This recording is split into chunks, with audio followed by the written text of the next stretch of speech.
2018ರಲ್ಲಿ ಏನು ಅಧಿಕಾರಕ್ಕೆ ಬಂದು ಬಿಜೆಪಿ ಸರ್ಕಾರ ರಾಜ್ಯದಲ್ಲಿ ಆಗ ಕೂಡ ಅವ್ರ ಪ್ರಣಾಳಿಕೆಯಲ್ಲಿ ಸುಮಾರು 600 ಭರವಸೆಗಳನ್ನು ಕೊಟ್ಟಿದ್ರು. ಆ 600 ಭರವಸೆಗಳಲ್ಲಿ ಅವ್ರು 5 ವರ್ಷ ಅಧಿಕಾರದಲ್ಲಿದ್ರು ಕೂಡ 10% ಭರವಸೆಗಳ 60 ಭರವಸೆಗಳನ್ನು ಕೂಡ ಈಡೇರಿಸಿದ್ದಾರೆ.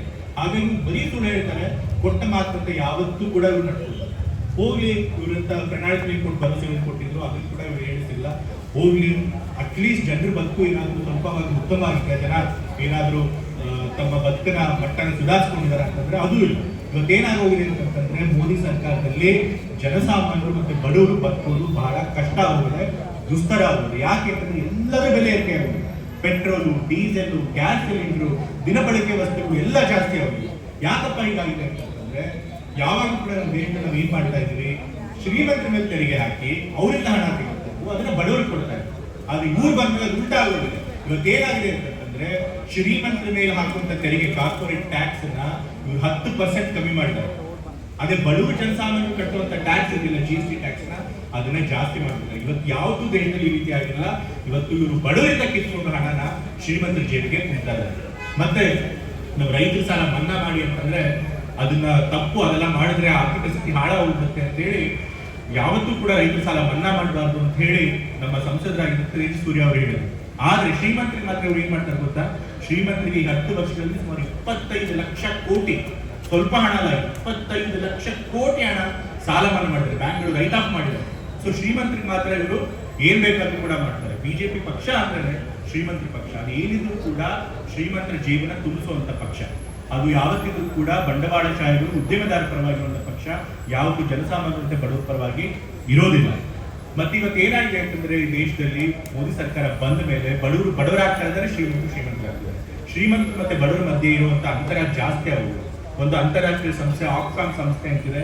ಆ ಸಂಸ್ಥೆ ಎಲ್ಲ ದೇಶಗಳಲ್ಲೂ ಕೂಡ ಆರ್ಥಿಕ ಸಮಾನತೆ ಹೇಗಿದೆ ಅಂತ ಹೇಳಿ ಅಧ್ಯಯನ ನಡೆಸುತ್ತೆ. ಅವ್ರು ಹೇಳಿದರೆ ಇವತ್ತು ದೇಶದಲ್ಲಿ ಏನಪ್ಪಾ ಆಗಿದೆ ಅಂತಂದ್ರೆ ನಮ್ಮ ದೇಶದಲ್ಲಿ ಕೇವಲ 1% ಶ್ರೀಮಂತರು 40% ಸಂಪತ್ತನ್ನು ಅನುಭವಿಸ್ತಾ ಇದ್ದಾರೆ. ಇವತ್ತು ಮೋದಿ ಸರ್ಕಾರ ಬಂದ್ಮೇಲೆ ದೇಶದಲ್ಲಿ ಏನ್ ಬೆಳೀತೋ ಇಲ್ವೋ ಅದ್ರ ಮಿಲಿಯನ್ಗಳ ಸಂಖ್ಯೆ ಮಾತ್ರ ಜಾಸ್ತಿ ಆಗುತ್ತೆ. ಮತ್ತೆ ಅವ್ರು ಇನ್ನೂ ಒಂದು ಮುಂದೆ ಹೋಗಿ ಯಾವ ರೀತಿ ಹೇಳ್ತಾರೆ ಅಂತಂದ್ರೆ ನಮ್ಮ ಮೋದಿ ಸರ್ಕಾರ ಕಾಲದಲ್ಲಿ ಬ್ರಿಟಿಷರ ಆಳ್ವಿಕೆಯಲ್ಲಿ ಏನು ಆರ್ಥಿಕ ಅಸಮಾನತೆ ಇತ್ತು ಅದಕ್ಕಿಂತ ಹೆಚ್ಚಿನ ಅಸಮಾನತೆ ಇವತ್ತು ಮೋದಿ ಸರ್ಕಾರದಲ್ಲಿ ಅಂತ ಹೇಳಿದ್ದಾರೆ. ಅಂದ್ರೆ ಬ್ರಿಟಿಷ್ ಆಳ್ವಿಕೆಗಿಂತ ಕೆಟ್ಟದಾಗಿ ಈ ಮೋದಿ ಸರ್ಕಾರ ಆಡಳಿತ ನಡೆಸ್ತಾ ಇದೆ. ಹಾಗಾಗಿ ಒಂದ್ ಕಡೆ ಭರವಸೆಗಳನ್ನು ಈಡೇರಿಸಿಲ್ಲ, ಮತ್ತೊಂದ್ ಕಡೆ ಜನರ ಬದುಕು ಕೂಡ ಇವತ್ತು ಬಹಳ ದುಸ್ತರ ಆಗಿದೆ.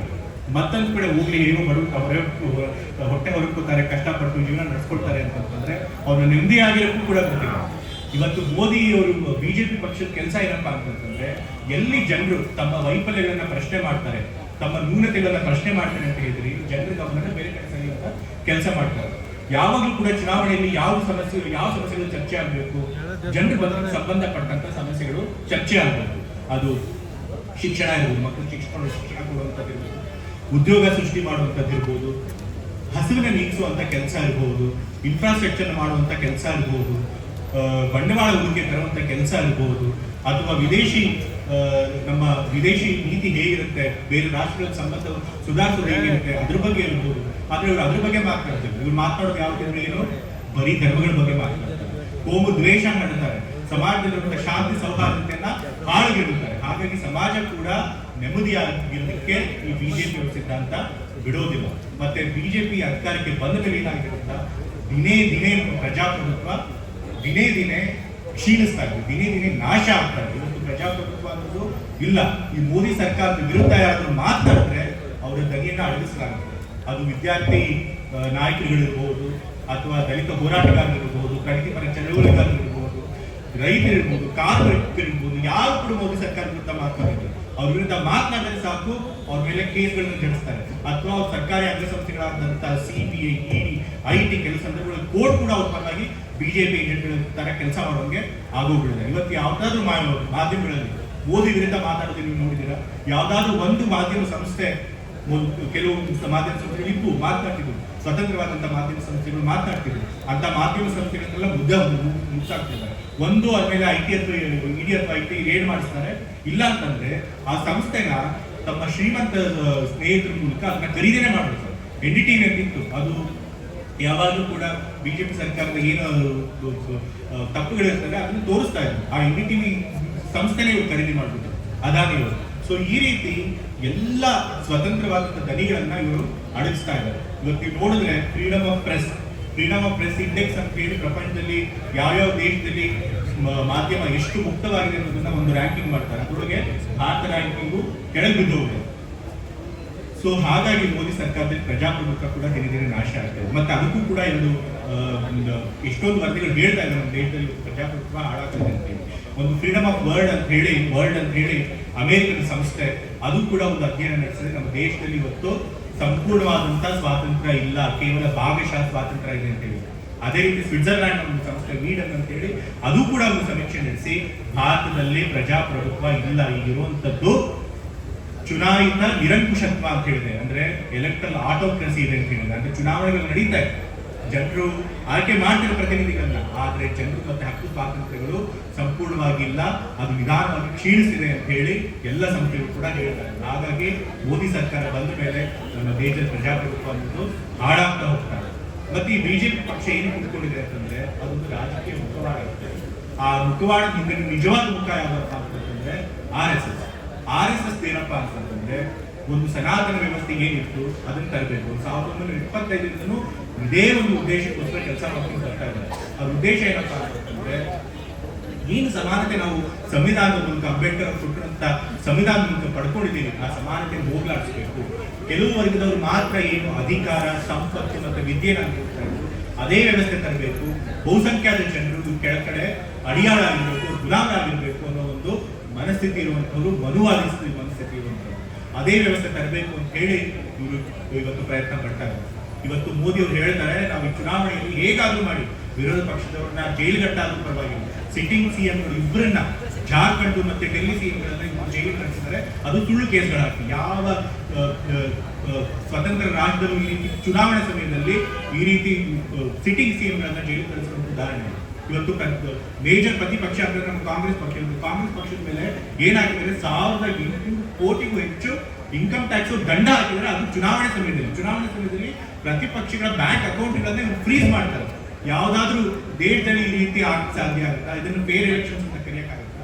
ಇಷ್ಟೆಲ್ಲ ಮಾಡಿ ಅವ್ರು ಏನ್ ಮಾಡ್ತಿರೋದು ಅಂತಂದ್ರೆ 400 ಮೇಲಿನ ಸೀಟ್ಗಳನ್ನ ಗಳಿಸ್ಕೋಬೇಕು ಅಂತ ಹೇಳಿ. 400 ಸೀಟ್ಗಳು ಯಾಕೆ ಬೇಕು ಅಂತಂದ್ರೆ ಇವ್ರದೇ ಇಂದಿನ ಸಂಸದರಾದಂತಹ ಅನಂತ್ ಕುಮಾರ್ ಹೆಗಡೆ ಅವರು ಹೇಳಿದರೆ ನಮ್ಗೆ ಸರಿ 400ಕ್ಕಿಂತ ಹೆಚ್ಚು ಸೀಟ್ಗಳು ಬಂದ್ರೆ ನಾವು ಸಂವಿಧಾನನ ಬದಲಾಯಿಸ್ತೀವಿ ಅಂತ ಹೇಳಿ. ಇದೇ ಅವರ ಒಳ ಸಂಚು, ಇದೇ ಅವ್ರು ಉಂಟಾರೆ. ಇದಕ್ಕೋಸ್ಕರ ನೀವು ಇಷ್ಟೆಲ್ಲ ಪ್ರಯತ್ನ ಪಡ್ತಿರೋದು, ಇದಕ್ಕೋಸ್ಕರ ನೀವು ವಿರೋಧ ಪಕ್ಷಗಳ ಧ್ವನಿಗಳನ್ನು ಕೂಡ ಅಡಗಿಸ್ತಾ ಇದ್ದಾರೆ. ಸೊ ಮೋದಿ ಸರ್ಕಾರ ಬಂದ ಮೇಲೆ ಒಂದ್ ಕಡೆ ಅವ್ರು ಕೊಟ್ಟಂತ ಭರವಸೆಗಳನ್ನು ಯಾವುದೂ ಈಡೇರಿಸಿಲ್ಲ, ಮತ್ತೊಂದು ಕಡೆ ಅವರು ಬೆಲೆ ಏರಿಕೆ ಮಾಡಿ ಬಡವರನ್ನ, ಜನಸಾಮಾನ್ಯರನ್ನ ಬದುಕಕ್ಕೆ ಬಿಡ್ತಾ ಇಲ್ಲ, ಮತ್ತೊಂದು ಕಡೆ ಪ್ರಜಾಪ್ರಭುತ್ವ ದಿನೇ ದಿನೇ ಹಾಳಾಗ್ತಾ ಇದೆ, ಸಂವಿಧಾನ ಕೂಡ ಇವರು ತೆಗೆದುಹಾಕಬೇಕು ಅಂತ ಪ್ರಯತ್ನ ಮಾಡ್ತೀವಿ. ಇಷ್ಟೆಲ್ಲ ಕಾರಣದಿಂದ ನಾವು ಬಿಜೆಪಿ ಪಕ್ಷಕ್ಕೆ ವೋಟ್ ಹಾಕಬಾರ್ದು ಅಂತ ಹೇಳಿ ನೀವು ಜನರಿಗೆ ತಿಳಿಸ್ಕೊಡೋದು. ಅದೇ ರೀತಿ ಇನ್ನೊಂದು ಕಡೆ ನಮ್ಮ ಪಕ್ಷ ಕಾಂಗ್ರೆಸ್ ಪಕ್ಷ ಮತ್ತೆ ಬಿಜೆಪಿಯವರು ಕರ್ನಾಟಕಕ್ಕೆ ಎಷ್ಟು ಅನ್ಯಾಯ ಮಾಡಿದ್ದಾರೆ. ಇವತ್ತು ಒಕ್ಕೂಟ ವ್ಯವಸ್ಥೆನೇ ಹಾಳು ಮಾಡ್ತಿದ್ದಾರೆ ಬಿಜೆಪಿ ಪಕ್ಷದವರು. ಇವತ್ತು ಬಿಜೆಪಿ ಪಕ್ಷ ಸರಿ ಮೆಜಾರಿಟಿ ಬಂದ್ರೆ ಮೋದಿ ಅವರು ಹೇಳಿದ್ದಾರೆ ನಾವು 1000 ವರ್ಷಗಳು ಕೂಡ ಜ್ಞಾಪಕ ಇಟ್ಕೊಳ್ಳುವಂತಹ ತೀರ್ಮಾನಗಳನ್ನು ತೆಗೆದುಕೊಳ್ತೀವಿ ಅಂತ. ಇಂಥ ತೀರ್ಮಾನ ನಾವು ಏನೂ ಇಲ್ಲ. 1 ಎಲೆಕ್ಷನ್ 1 ನೇಷನ್ ತರ್ತಾರೆ. ಏನಕ್ಕೆ? ಒಕ್ಕೂಟ ವ್ಯವಸ್ಥೆ ಹಾಳು ಮಾಡೋಕ್ಕೆ. ಏನಂತಂದ್ರೆ ವಿಧಾನಸಭಾ ಚುನಾವಣೆಗಳು ಸ್ವತಂತ್ರವಾಗಿ ನಡೀಬಾರ್ದು, ಲೋಕಸಭೆ ಚುನಾವಣೆ ಜೊತೆಗೆ ನಡೀಬೇಕು. ಅವಾಗ ಏನಾಗುತ್ತೆ, ಮಧ್ಯದಲ್ಲಿ ಏನಾದರೂ ರಾಜ್ಯದಲ್ಲಿ ಸರ್ಕಾರಗಳನ್ನ ಬೀಳಿಸೋದು. ಇವ್ರು ಮೊದಲೇ ಆಪರೇಷನ್ ಕಮಲ ಅದು ಇದು ಮಾಡ್ತಾರೆ, ದುಡ್ಡನ್ನು ಉಪಯೋಗಿಸ್ಕೊಂಡು ಎಲ್ಲ MLA ಖರೀದಿ ಮಾಡುವಂತ ಕೆಲಸ ಮಾಡ್ತಾರೆ. ಯಾವ ರಾಜ್ಯದಲ್ಲಿ ವಿರೋಧ ಪಕ್ಷದ ಸರ್ಕಾರ ಇದ್ರೆ ಅದನ್ನ ಬೀಳಿಸೋದು, ಅಲ್ಲಿ ನಂತರ ಗವರ್ನರ್ ರೂಲ್ ತರಿಸೋದು, ಮತ್ತೆ ಲೋಕಸಭಾ ತನಕ ಚುನಾವಣೆ ನಡೆಸದೆ ಅಲ್ಲಿ ಇಂಡೈರೆಕ್ಟ್ ಆಗಿ ಡೆಲ್ಲಿ ಸರ್ಕಾರದ ರೂಲ್ ಮಾಡಬೇಕು ಅಂತ. ಇದು ಒಕ್ಕೂಟ ವ್ಯವಸ್ಥೆನ ಹಾಳು ಮಾಡಬೇಕು ಅಂತ ಹೇಳಿ ಇವ್ರು ಮಾಡ್ತಿರುವಂತಹ ಹುನ್ನಾರ. ಇವತ್ತು ಒಕ್ಕೂಟ ವ್ಯವಸ್ಥೆ ಎಷ್ಟು ಹಾಳಾಗಿದೆ ಅಂತಂದ್ರೆ, ಯಾವ್ದಾದ್ರು ರಾಜ್ಯದಲ್ಲಿ ವಿರೋಧ ಪಕ್ಷದ ಸರ್ಕಾರ ಇದ್ರೆ ಆ ಸರ್ಕಾರಕ್ಕೆ ಅವರು ಕೊಡಬೇಕಾದಂತ ಹಣ ಕೊಡ್ತಾ ಇಲ್ಲ. ಇವತ್ತು ಕರ್ನಾಟಕದಲ್ಲಿ ಬರಗಾಲ ಬಂದಿದೆ, ನಮಗೆ ಬರಗಾಲದ ಪರಿಹಾರ ಕೊಡಿ ಅಂತ ಹೇಳಿ ಮುಖ್ಯಮಂತ್ರಿಗಳು 3 ಸರಿ ಮೆಮೊರಾಂಡಮ್ ಕೊಟ್ಟಿದ್ದಾರೆ, ಆದ್ರೂ ಕೂಡ ಬರಗಾಲದ ಪರಿಹಾರ ಕೊಟ್ಟಿಲ್ಲ. ಇವತ್ತು ನಾವು ಸುಪ್ರೀಂ ಕೋರ್ಟ್ ಮೆಟ್ಲೆ ಇರಬೇಕಾಗಿದೆ, ನಮ್ ನ್ಯಾಯವಾಗಿ ಬರ್ಬೇಕಾದಂತ ಬರ ಪರಿಹಾರ ಕೊಡಿ ಅಂತ ಕೇಳಬೇಕು. ಮತ್ತೆ ಅದೇ ರೀತಿ ನಿಮ್ಗೆ ಗೊತ್ತಿರಬೇಕು, ನಮ್ಮ ಸರ್ಕಾರ ಹೋಗಿ ಡೆಲ್ಲಿನಲ್ಲಿ ಪ್ರೊಟೆಸ್ಟ್ ಮಾಡ್ತು, ಪ್ರತಿಭಟನೆ ಮಾಡ್ತು, ನಮಗೆ ಆರ್ಥಿಕವಾಗಿ ಅನ್ಯಾಯ ಆಗ್ತಿರುತ್ತೆ, ನಮ್ಗೆ ಬರ್ಬೇಕಾದಂತ ತೆರಿಗೆ ಪಾಲು ಬರ್ತಾ ಇಲ್ಲ ಅಂತ ಹೇಳಿ. ನಮಗೆ ಕರ್ನಾಟಕದಿಂದ 4,30,000 ಕೋಟಿ ಹೋಗಿದೆ ಹೋದ ವರ್ಷ 2023-24 ಸಾಲಿನಲ್ಲಿ. ಆದ್ರೆ ನಮ್ಗೆ ವಾಪಸ್ ಬರೋದು 50,257 ಕೋಟಿ. ಅಂದ್ರೆ ನಾವು ₹100 ಡೆಲ್ಲಿ ಕಟ್ಟಿದ್ರೆ ನಮ್ಗೆ ವಾಪಸ್ ಬರೋದು ಬರೀ 11 ರಿಂದ 12 ರೂಪಾಯಿ. ಇದು ಸರಿಯಲ್ಲ, ಅದರಿಂದ ಅನ್ಯಾಯ ಆಗ್ತಾ ಇದೆ. ಉತ್ತರದ ಭಾರತದ ರಾಜ್ಯಗಳಿಗೆ ಜಾಸ್ತಿ ಹಣ ಹೋಗ್ತದೆ, ಅವ್ರಿಗಿಂತ ಜಾಸ್ತಿ ಕೊಡಬೇಡಿ ಅಂತ ಹೇಳ್ತಿಲ್ಲ. ಅವ್ರು ಹಿಂದುಳಿದ್ರೆ ಅವ್ರಿಗೆ ಹೆಚ್ಚು ಹಣ ಕೊಡಿ, ಆದ್ರೆ ನಮಗೆ ಅನ್ಯಾಯ ಮಾಡಿ ಕೊಡಬೇಡಿ ಅಂತ ನಾವು ಕೇಳ್ತಿರೋದು. ಈ ರೀತಿ ತೆರಿಗೆ ಅನ್ಯಾಯ ಆಗ್ತದೆ. ಈ ತರ ಅನ್ಯಾಯ ಆದ್ರೂ ಕೂಡ, ಕರ್ನಾಟಕಕ್ಕೆ ಅನ್ಯಾಯ ಆಗಿದ್ರು ಕೂಡ ಬಿಜೆಪಿ ಪಕ್ಷದಿಂದ 27 ಎಂಪಿಗಳಿದ್ರು. ಯಾರಾದ್ರೂ ಒಬ್ರು ಕರ್ನಾಟಕದ ಪರವಾಗಿ ಬನ್ನಿ ಅಂತಂದ್ರೆ ಇಲ್ಲ.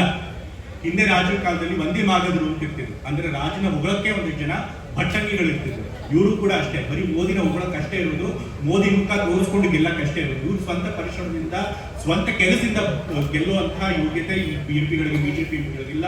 ಕೇವಲ ಅವರು ಮೋದಿ ಭಟ್ಟಂಗಿಗಳು. ಅವ್ರು ಕೊಟ್ರೆ ಮೋದಿ ಏನ್ ತೀರ್ಮಾನ ಮಾಡ್ತಾರೆ ಅದಕ್ಕೆ ತಲೆ ಆಡಿಸ್ತಾರೆ ಹೊರತು ರಾಜ್ಯಕ್ಕೆ ಅನ್ಯಾಯ ಆದ್ರೂ ಕೂಡ ಅದ್ರ ಪರವಾಗಿ ದನಿ ಎತ್ತುವಂತಹ ಎಂಪಿಗಳಲ್ಲ ಇವರು ಬಿಜೆಪಿ. ಹಾಗಾಗಿ ಇಷ್ಟೆಲ್ಲಾ ಕಾರಣದಿಂದ ನಾವು ಬಿಜೆಪಿ ಪಕ್ಷನ ತೋರಿಸ್ಬೇಕು. ನೀವು ಅದು ಜನರಿಗೆ ಮನವರಿಕೆ ಮಾಡ್ಕೊಡ್ಬೇಕು. ಒಂದ್ ಕಡೆ ಬಿಜೆಪಿ ಪಕ್ಷ ಇಷ್ಟೆಲ್ಲ ಕೆಟ್ಟ ಕೆಲಸಗಳನ್ನು ಮಾಡಿದೆ, ಆದ್ರೆ ನಮ್ಮ ಪಕ್ಷ ಏನ್ ಮಾಡಿದ್ರು? ನಮ್ಮ ಪಕ್ಷ ಅಧಿಕಾರದಲ್ಲಿದ್ದಾಗ ಕೇಂದ್ರದಲ್ಲಿ ಮನಮೋಹನ್ ಸಿಂಗ್ ಅವರಿದ್ರು. ಅವ್ರು ಎಷ್ಟೆಲ್ಲ ಕಾರ್ಯಕ್ರಮಗಳ, ಜನಪರವಾದ ಕಾರ್ಯಕ್ರಮ ಕೊಟ್ಟಿದ್ರು.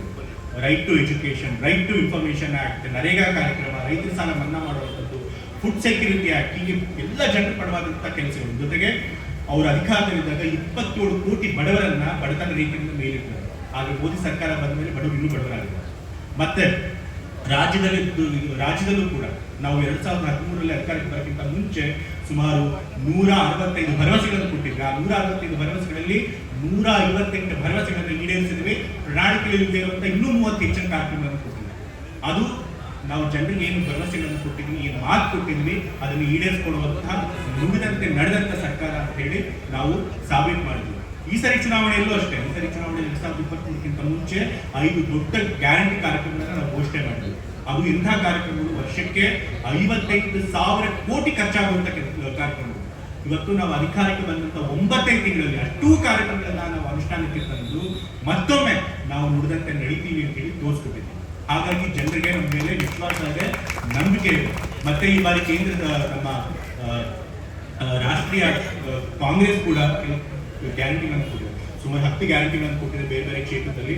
ಅದು ಮುಖ್ಯವಾಗಿ ಮಹಾಲಕ್ಷ್ಮಿ ಯೋಜನೆಯಲ್ಲಿ ನಾವೀಗ ಗೃಹಲಕ್ಷ್ಮಿ ತಿಂಗಳಿಗೆ 2,000 ಕೊಡ್ತಾ ಇದ್ದೀವಿ. ಈ ಮಹಾಲಕ್ಷ್ಮಿ ಯೋಜನೆಯಲ್ಲಿ ಬಡ ಕುಟುಂಬದ ಮಹಿಳೆಯರಿಗೆ ವರ್ಷಕ್ಕೆ 1 ಲಕ್ಷ ರೂಪಾಯಿಗಳನ್ನು ಕೊಡ್ತೀವಿ ಅಂತ ಹೇಳಿ ಗ್ಯಾರಂಟಿ ಘೋಷಣೆ ಮಾಡಿದ್ದೀವಿ. ಅಂತಂದ್ರೆ ತಿಂಗಳಿಗೆ ಸರಿಸುಮಾರು 8,000. ಇದನ್ನ ನೀವು ಜನರಿಗೆ ತಿಳಿಸ್ಕೊಡ್ಬೇಕು. ಮತ್ತೆ ರೈತರಿಗೆ ಕೃಷಿ ಕ್ಷೇತ್ರನ GST ಮುಕ್ತ ಮಾಡ್ತೀವಿ ಅಂತ ಹೇಳಿದ್ವಿ. ರೈತರ ಸಾಲ ಮನ್ನಾ ಮಾಡ್ತೀವಿ ಅಂತ ಹೇಳಿದ್ವಿ. ಮತ್ತೆ ನಿರುದ್ಯೋಗಿಗಳಿಗೆ 30 ಲಕ್ಷ ಸರ್ಕಾರಿ ಹುದ್ದೆಗಳನ್ನ ಭರ್ತಿ ಮಾಡ್ತೀವಿ. ಜೊತೆಗೆ ಅವ್ರಿಗೆ ಅಪ್ರೆಂಟಿಸ್ಶಿಪ್ ಕೊಡ್ತೀವಿ. ಅಪ್ರೆಂಟಿಸ್ಶಿಪ್ ಮಾಡ್ಬೇಕಾದ್ರೆ ಅವ್ರಿಗೆ ವೇತನ ಕೂಡ ಕೊಡ್ತೀವಿ ಅಂತ ಹೇಳಿ ನಾವು ಘೋಷಣೆ ಮಾಡಿದ್ವಿ. ಸೊ ಇದೆಲ್ಲ ದೊಡ್ಡ ಗ್ಯಾರಂಟಿ ಯೋಜನೆಗಳು ನಮ್ಮ ರಾಷ್ಟ್ರೀಯ ಕ್ಯಾಬಿನೆಟ್ ಘೋಷಣೆ ಮಾಡಿದೆ. ಅದನ್ನು ಕೂಡ ನೀವು ಜನರಿಗೆ ತಲುಪಿಸ್ಬೇಕು. ಸೊ ನೀವು ಕಾರ್ಯಕರ್ತರು ನಮ್ಮ ಸರ್ಕಾರ ಮಾಡುವಂತ ಸಾಧನೆಗಳನ್ನ ಜನರಿಗೆ ತಿಳಿಸ್ಕೊಡ್ಬೇಕು. ಬಿಜೆಪಿ ಸರ್ಕಾರದ ವೈಫಲ್ಯಗಳನ್ನ, ಮತ್ತೆ ಅವರು ದೇಶನ ಹೇಗೆ ನಿಧಾನವಾಗಿ ಹಾಳು ಮಾಡ್ತಾ ಇದ್ದಾರೆ, ದೇಶನ ಅವನತಿಯ ಅಂಚಿಗೆ ತಳ್ತಾ ಇದ್ದಾರೆ ಅನ್ನೋದನ್ನ ನೀವು ಜನರಿಗೆ ತಿಳಿಸ್ಕೊಡ್ಬೇಕು. ಇವತ್ತು ಜನ ಎಲ್ಲ ನಮ್ಮ ಗ್ಯಾರಂಟಿಗಳ ಫಲಾನುಭವಿಗಳಾಗಿದೆ. ನೇರವಾಗಿ ಅವರು ನಮ್ಮ ಸವಲತ್ತುಗಳನ್ನ ಅನುಭವಿಸ್ತಾ ಇದ್ದಾರೆ. ನೀವು ಮಹಿಳೆಯರಿಗೆ ಹೋಗಿ ನಿಮಗೆ ದುಡ್ಡು ಬಂತ ನಿಮಗೆ ಕರೆಂಟ್ ಫ್ರೀಯಾಗಿ ಬರ್ತಿದ್ಯಮ್ಮ ಅಂತ ಕೇಳಿದ್ರೆ, ಬಸ್ಸು ಫ್ರೀಯಾಗಿ ಪ್ರಯಾಣ ಮಾಡ್ತಿದ್ದೀರಮ್ಮ ಅಂತ ಕೇಳಿದ್ರೆ, ನಿಮ್ಮ ನಿರುದ್ಯೋಗಿ ಮಕ್ಕಳಿಗೆ ಏನು ತಿಂಗಳಿಗೆ ನಾವು ಯೋಜನೆಯಲ್ಲಿ ದುಡ್ಡು ಕೊಡ್ತೀವಿ ಅಂತ ಹೇಳ್ತೀವಿ, ಅದು ಬರ್ತಿದ್ಯಾ ಅಂತ ಕೇಳಿದ್ರೆ, ಅನ್ನಭಾಗ್ಯದಲ್ಲಿ ನಿಮಗೆ ಅಕ್ಕಿ ಮತ್ತೆ ಹಣ ಬರ್ತಿದ್ಯಾ ಅಂತ ಕೇಳಿದ್ರೆ ಅವ್ರು ಹೌದು ಅಂತಾರೆ.